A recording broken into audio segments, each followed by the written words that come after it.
बिस्मिल्लाहिर्रहमानिर्रहीम। अल्हम्दुलिल्लाहि रब्बिल आलमीन वसल्लल्लाहु अला नबीना मुहम्मदिन व अला आलिहि अस्हाबी अजमाइन। अस्सलामु अलैकुम व रहमतुल्लाहि व बरकातुहू। अल्लाह तबारक व तआला कुरान मजीद सूरह तौबा की आखिरी आयत में फरमाते हैं, फ़इन तवल्लु, बल्कि अल्लाह पाक अपने नबी सल्लल्लाहु अलैहि वसल्लम को ये हुक्म दे रहा है, फ़इन तवल्लु, अगर वो लोग आपकी बात नहीं मानते, आप पर ईमान नहीं लेके आते, आप पर एराज करते हैं, तो आप परेशान ना हो। वो लोग आपके साथ जो जितनी दुश्मनी करना चाहें वो कर लें, वो आपके साथ जितनी ताकत इकट्ठा करना चाहें कर लें, आपको उसकी परवाह नहीं होनी चाहिए। बल्कि आपको क्या करना चाहिए? आपको ये अल्फाज दोहराने चाहिए। वो क्या है? फ़कुल, आप कहिए, हस्बी अल्लाहु ला इलाहा इल्लहु अलैहि तवक्कलतु व हुवा रब्बिल अर्शिल अज़ीम। हस्बी अल्लाह, अल्लाह हमारे लिए काफ़ी है। यानी किस चीज़ से काफ़ी है? दुश्मनों के शर से, दुश्मनों की चाल से, दुश्मनों की हर किस्म की जो हमारे खिलाफ निशा दवानियाँ हैं, उसकी तरफ से अल्लाह पाक हमारे लिए काफ़ी है। ये बड़ा प्यारा जुमला है। हज़रत इब्राहीम अलैहिस्सलाम को जब आग में दुश्मनों ने डालना चाहा, तो हज़रत इब्राहीम अलैहिस्सलाम ने यही जुमला इस्तेमाल किया। ग़ज़वा उहद के मौके पर जब नबी करीम सल्लल्लाहु अलैहि वसल्लम और सहाबा इकराम को बड़े ज़ख्म लगे थे, तो ऐसे मौके पर भी सहाबा इकराम और आप सल्लल्लाहु अलैहि वसल्लम को ये मालूम हुआ कि दुश्मन हमारे ऊपर दोबारा हमला आवल होने वाला है, तो आपने भी वहाँ पर यही लफ्ज़ इस्तेमाल किया था, हस्बी अल्लाह या हस्बुनल्लाह। ये लफ्ज़ बड़ा प्यारा है, जिसका माना ये है कि गोया बंदा अपने आप को अल्लाह तबारक व तआला के हवाले कर दे रहा है कि ए अल्लाह ताला, मेरे पास इन जालिमों से निपटने के लिए कोई ताकत नहीं है, मैं इनसे नहीं बच सकता, लिहाजा मेरे लिए तू ही काफ़ी है, लिहाजा तू मेरी मदद फरमा।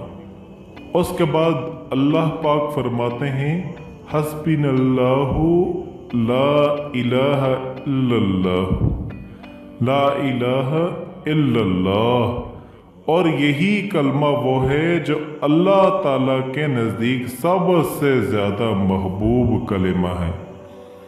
तो गोया के इस कलमा को ज़िक्र करके जहाँ बंदा अपनी तौहीद का एतराफ़ कर रहा है, वहीं गोया अल्लाह तबारक व तआला की तौहीद का सहारा ले रहा है, अल्लाह पाक की मदद हासिल करने के लिए, अल्लाह पाक की तौहीद का वसीला ले रहा है, अल्लाह पाक की मदद हासिल करने के लिए। कि अल्लाह ताला जिस तरीके से हमने सिर्फ आपको और आपको अपना रब माना है, अपना माबूद माना है, अल्लाह ताला इसी तरीके से तेरे ही ऊपर मेरा सिर्फ एतमाद है और तुझी को मैं अपना तमाम दुनिया के मुकाबले में काफ़ी समझता हूँ।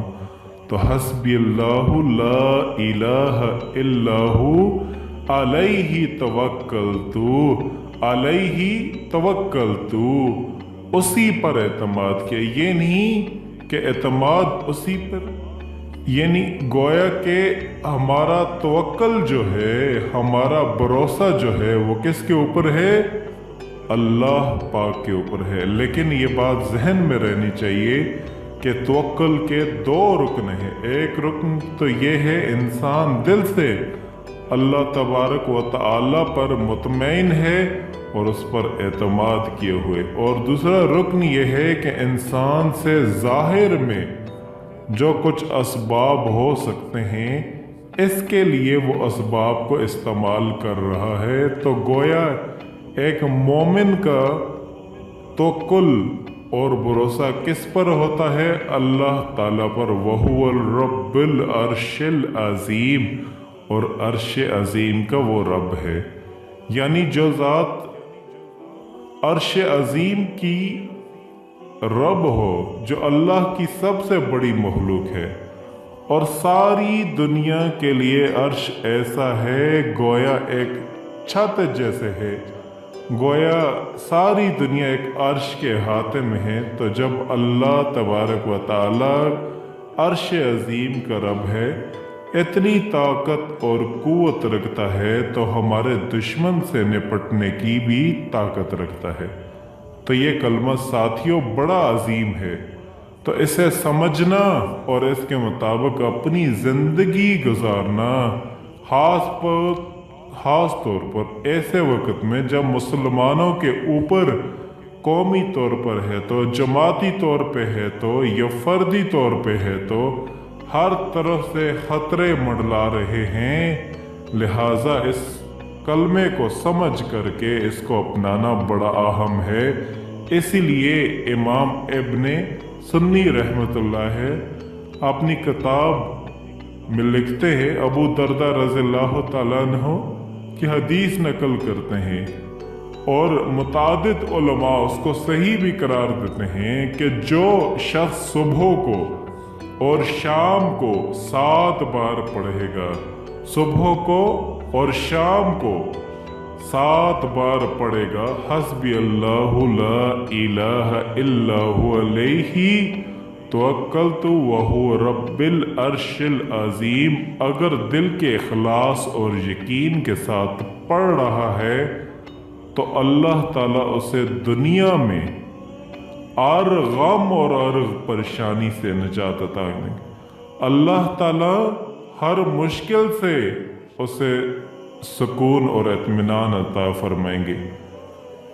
और इसके ये भी फ़ायदे हैं कि जो सुबह और शाम के वक़्त 7 बार पड़ेगा, हर तरह के दुश्मन के हमलों से, दुश्मन के गलत इरादों से, उनकी गलत नीयतों से अल्लाह पाक महफूज रखेगा।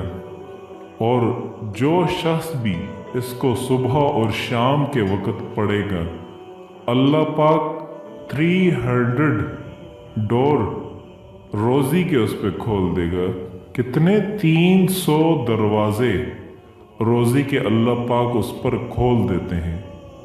और जो शख्स सुबह और शाम के वक़्त सिर्फ 7 बार पढ़ेगा, अब इसमें कितना एक वक़्त दरकार होता है? मेरे ख्याल में ज़्यादा से ज़्यादा 5 मिनट। और इसके इनामात ये हैं कि सुबह और शाम के वक़्त पढ़ेगा तो अल्लाह पाक 300 दरवाजे परेशानी के बंद कर देते हैं, और 300 दरवाजे अल्लाह की नाराज़गी के बंद हो जाते हैं। 300 दरवाजे अल्लाह पाक नाराज़गी के बंद कर देते हैं। और 50 साल के गुनाह सगीरा माफ़ हो जाते हैं। गुनाह कबीरा के लिए भी तौबा शर्त है। गुनाह कबीरा के लिए तौबा शर्त है, लेकिन 50 साल के गुनाह सगीरा अल्लाह पाक माफ़ कर देते हैं। जन्नत में 20 महल मिलेंगे, हर महल में 70,000 कमरे और 70,000 दरवाजे होंगे। और सबसे बड़ा इनाम कि इंतकाल के बाद उसके जनाजे में 1,10,000 फरिश्ते शिरकत करेंगे। अल्लाह पाक उसको अपने इल्म से इल्म, अलम से अलम और सब्र से सब्र देंगे। लिहाजा आपको ये चाहिए कि आप जिस वक्त भी सुबह और शाम के वक़्त, सुबह और शाम के वक़्त जिस वक्त भी आपको मौका मिले, यानी सुबह के वक़्त یا شام کے وقت آپ حسبی اللہ لا الہ الا هو علیہ توکلت وہو رب العرش العظیم یہ آپ پڑھ لیا کریں۔ اگر 7 مرتبہ پڑھیں گے تو اس کے اتنے زیادہ بے شمار فوائد ہیں۔ اور آخر میں تمام اپنی بہنوں سے یہ ریکویسٹ کروں گا اور بھائیوں سے یہ ریکویسٹ کروں گا، آپ اس سے دوسرے مسلمانوں تک بھی ضرور پہنچائیں۔ یہ سب سے بہترین ذریعہ ہے۔ اللہ پاک ہم سب کو اس پر عمل کرنے کی توفیق عطا فرمائے۔